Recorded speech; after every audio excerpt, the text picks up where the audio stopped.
Québec décide d'investir dans la main-d'œuvre du secteur minier dans la région. C'est 2,8 millions sur différentes cohortes, avec naturellement différentes entreprises qui participent au programme.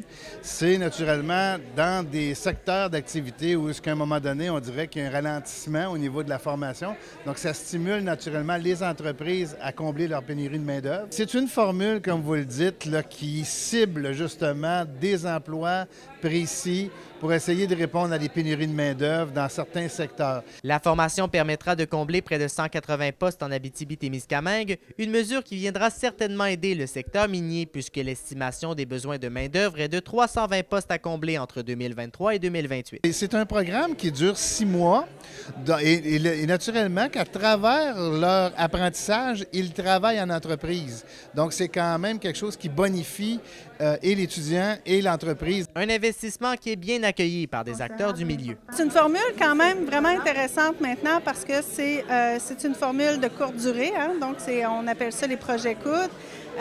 Aussi, c'est rémunéré. Courte durée, on parle de 900 heures, donc c'est une formule qui est rémunérée, donc beaucoup plus attrayant pour les gens, sont payés pour venir à l'école.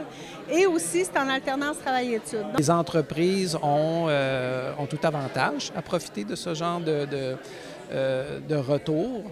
Puis c'est certain que ça vient vraiment soutenir les entreprises pour peut-être aller un peu plus loin dans l'intégration, puis dans je dirais, montrer les différentes compétences en lien avec leur entreprise. La ministre du Travail, Catherine Champagne-Jourdain, a affirmé par voie de communiqué que si nous voulons soutenir notre économie et les entreprises, il faut innover et offrir des mesures stimulantes.